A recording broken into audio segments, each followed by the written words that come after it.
5D Mystery School. Welcome back to 5D Mystery School. Everything is connected, part 1. Okay, so in the last 2 lectures, as above, so below, and as within, so without, we were going over the journey of the sun as it makes its way through the different signs and different elements of the earth. So now we're just going to continue, and I'm just going to go at a good pace so that everybody can truly understand. So let's go over the elements. You have fire, earth, water, and air. And there's another element called ether. Okay, so something I would like to point out, right, is that all of these elements have one common connection, and those elements have water in common because the air contains water, right, contains hydrogen, and water, of course, is water. Then earth, the earth is mostly made up of water. And then fire, how do you make fire? You pull fire out of the air, and the air is made of water. So it's my theory that all elements depend on water. Okay, so let's check out these shapes. You got tetrahedron, you got the octahedron, you got the cube, and you got the icosahedron. Now, the tetrahedron is for fire. That's 720.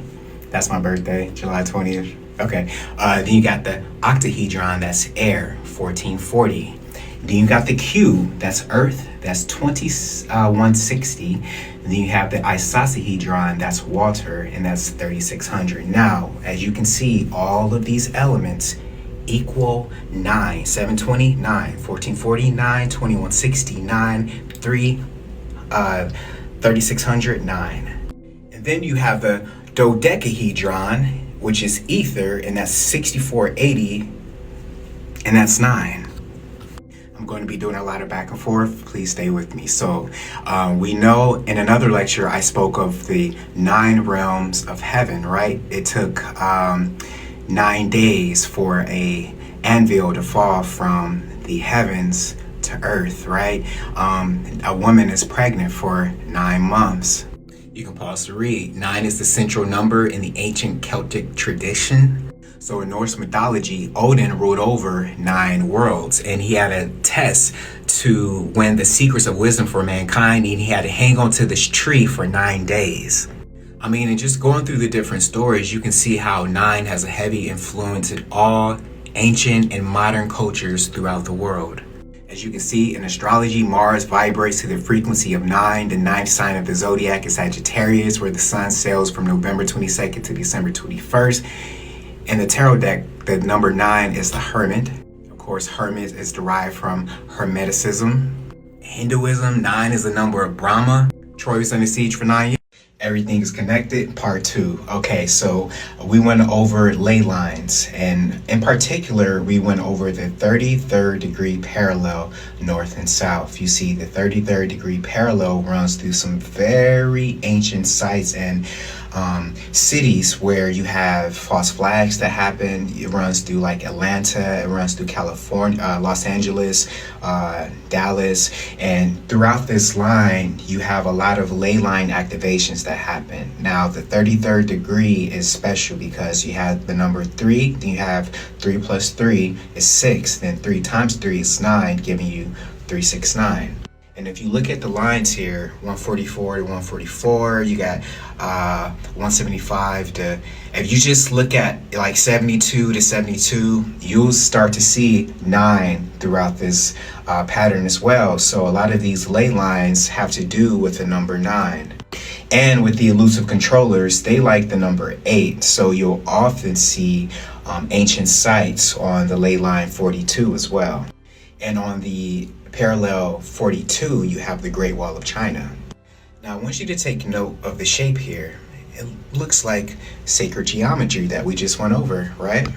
A lot of ancient civilizations built megaliths on this site, and these megaliths, they line up with a lot of star constellations in the sky. So you have a great circle on the ground, like an Ouroboros, then you have a great circle in the sky, forming an Ouroboros as well. I don't just want to tell you, I want to show you. Now here is that great circle forming the Ouroboros.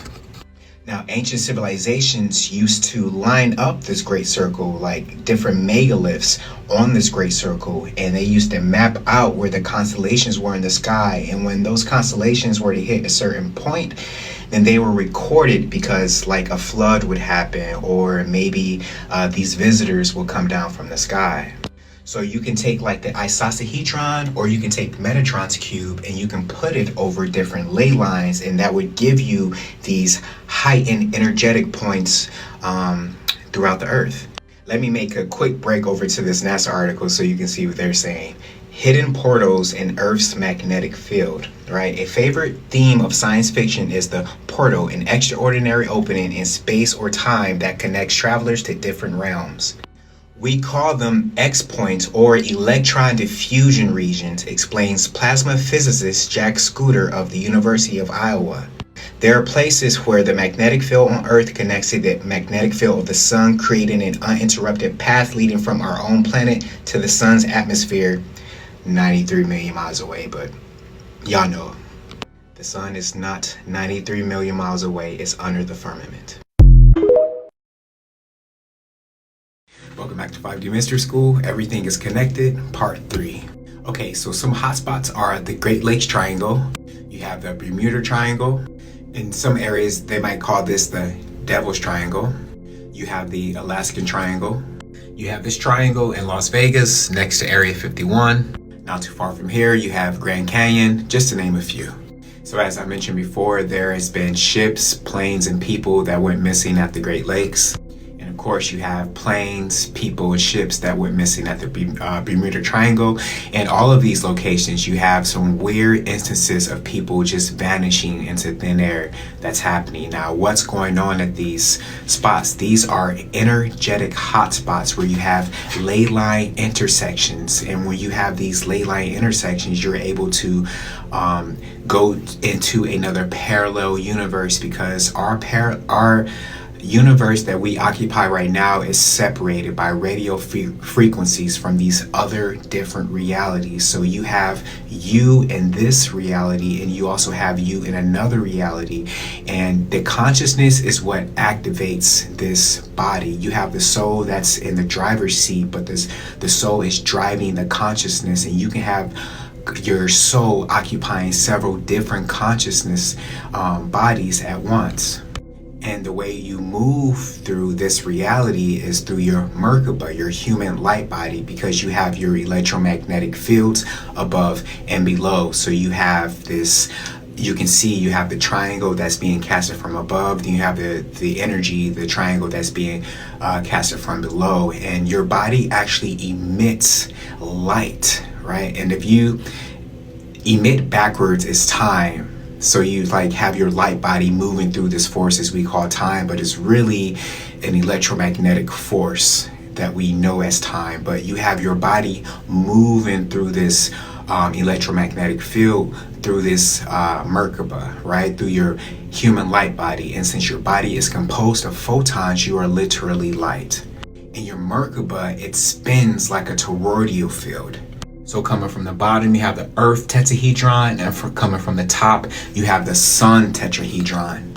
And that's forming your electromagnetic vehicle, right? Your light body that you are using to move through this. That's why when somebody gets close to you, you can feel their energy. That's your light body picking up on their energy. And some people have a more sensitive light body than others.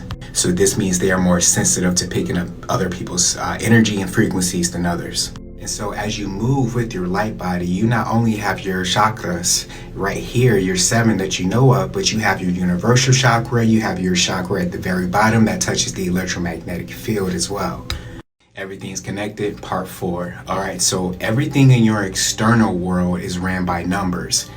As within, so without. So everything on your internal is also ran by numbers. So you may know about Da Vinci's Vitruvian Man, and it shows him with the golden ratio. From the moment of your inception, from the moment that you are conceived, you are born with these electromagnetic components. Your entire brain is a receiver, right? When you see something through your peripheral, you're noticing photons. Now your eye doesn't actually register the photons. Your eye registers a signal, and then it gets sent back into your retina, and the retina deciphers that code, and then it shows you the image that you are seeing externally. Your brain is the receiver, right? You receive electromagnetic waves and you send them out, and your brain is the receiver that you can use to transmit them. Like when you hear longitudinal waves, right? You can hear them, they come through your ear, but they just vibrate. They make vibrations in your ear, and then your ear registers those vibrations, and then you hear the actual sound that's coming from whatever you're listening to. So your voice is literally a radio frequency. Down to the specifications of your face is just symbolic of the Fibonacci sequence. If you were to look at the middle of your fingerprint, it looks like a little wave, right? That's the Fibonacci sequence that you see in nature. That's right there on your fingerprint. That is the signature of the creator. If you're curious about the golden ratio, so the first golden rule is that the rule of thirds, or golden ratio, it affects the ratio 1 to 1.618 of a picture size, as well as the placement of the main subjects in the photo, as seen in several different instances in nature. Now, side note, when doing these sacred mathematics, especially as they relate to reality, you'll find 369 appear a lot, especially 9. So everything in nature is coded. Your DNA also has a biometric code to it. So if you have a code to a computer, then you can manipulate that computer because you know how to rearrange it, how to alter its code. If you have somebody's biometric code, their DNA, then you know how to alter their DNA. All you need is their code. I mean, it affects your DNA, it affects your gut, it affects your pineal gland, and all your chakras. But you don't have a small energetic field, you actually have a large energetic field, and that's because of your outer chakras that are not usually talked about. Now, your DNA also has a very specific vibration and frequency, and this frequency allows you to travel to parallel universes. 5D Mystery School.